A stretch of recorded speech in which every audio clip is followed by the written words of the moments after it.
Good morning, my loving children. How are you? Very good. Now we are in a new platform. Here we can together explore and enjoy a new horizon of knowledge. Are you ready to enjoy it? Today I am here with you to help to study political science. Today let us begin the need of power sharing in a democracy with reference to two small countries, Belgium and Sri Lanka. Let us start. We can start with Belgium. Belgium is a small country in Europe. Small means it is smaller in area than one of our Indian state Haryana.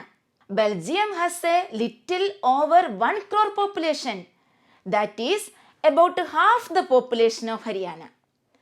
Belgium shares its borders with France, Germany, Netherlands and Luxembourg.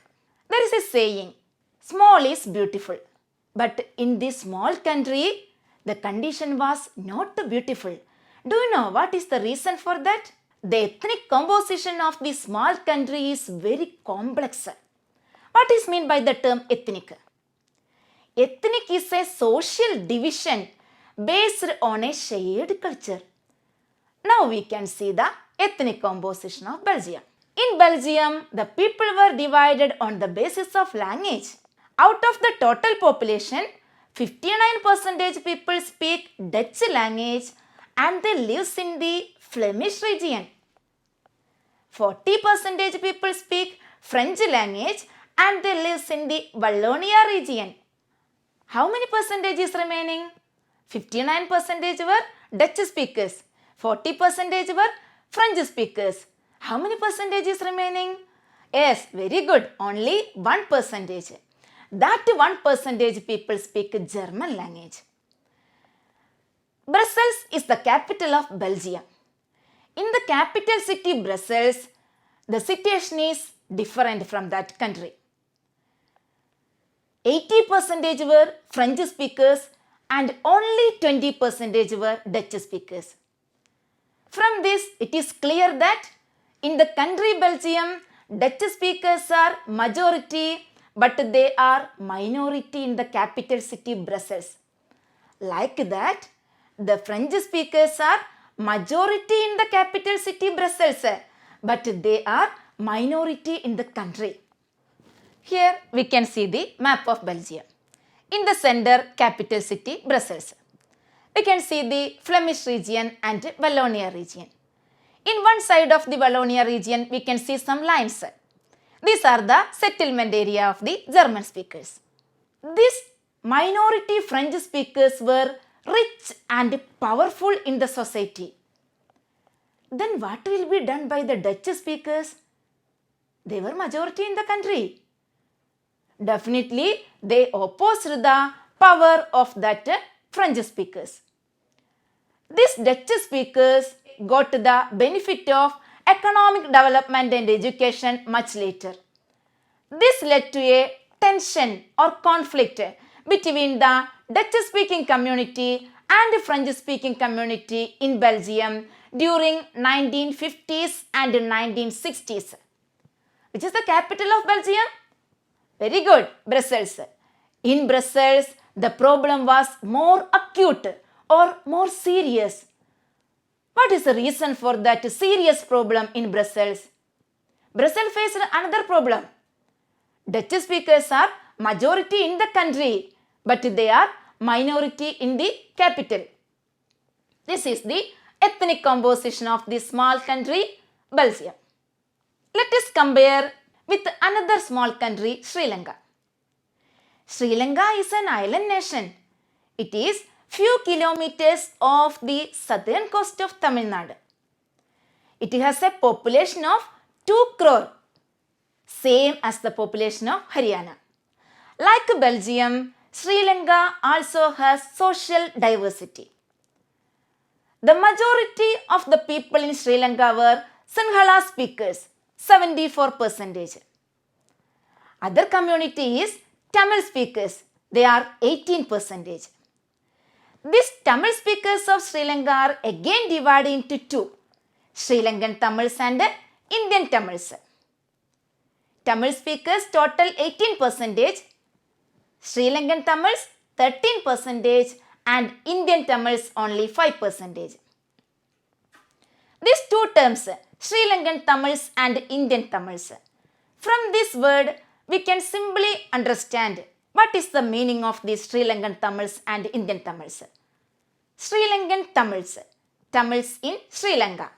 That means the native Tamils of Sri Lanka are called Sri Lankan Tamils. They are born and brought up in Sri Lanka.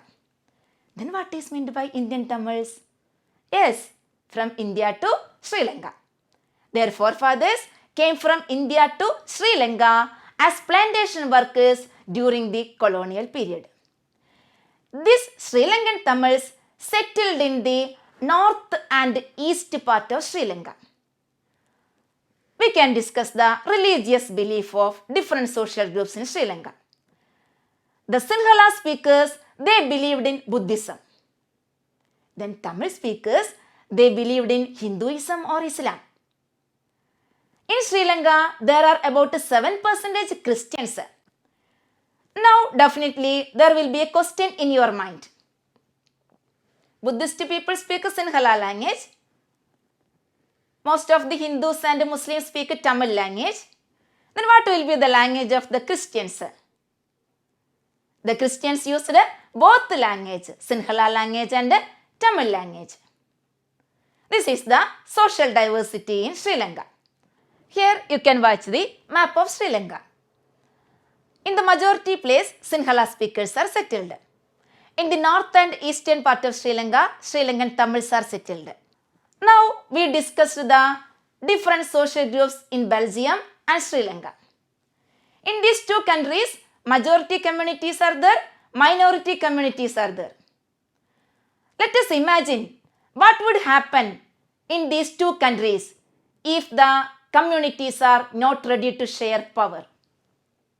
If the communities are not ready to share power, mainly the majority community is not ready to share power with the minority community, that will lead to a conflict or a war. Now we can look what happened in these two countries. First we can listen what happened in Sri Lanka. Sri Lanka became an independent nation in 1948. After that, they formed a democratically elected government. Who were majority in Sri Lanka? Yes, very good. Sinhala speakers. These Sinhala speakers formed a government. This majoritarian government adopted many measures and policies. All these measures favored the Sinhala people. Here we discussed majoritarian government. What is meant by the term majoritarianism? Dominance of majority community. Majoritarianism is a belief that majority community should be able to rule a country in whichever way they want by disregarding the needs and wishes of the minorities. In majoritarianism, majority community force their dominance over the minority community and disregarding the interest, needs and wishes of the minorities. That majoritarianism was practiced in Sri Lanka. This newly elected majoritarian Sinhala government, they passed many laws. All these favored the Sinhala speakers. Now we can look what are the majoritarian measures adopted by the newly elected government in Sri Lanka. First measure is, they passed an act in the year 1956. According to this act, Sinhala became the only official language of the country. Sinhala became the only official language. So what was the other important language in that country? Tamil. Then what happened to Tamil language? This newly elected government disregarded that Tamil language. They gave preference only to Sinhala language. Sinhala became the only official language of the country. Second measure is the majoritarian government followed many preferential policies that favored Sinhala applicants for university position and government jobs. In education, jobs, etc., they favored the Sinhala applicants only. In that field also, they avoided the Tamils.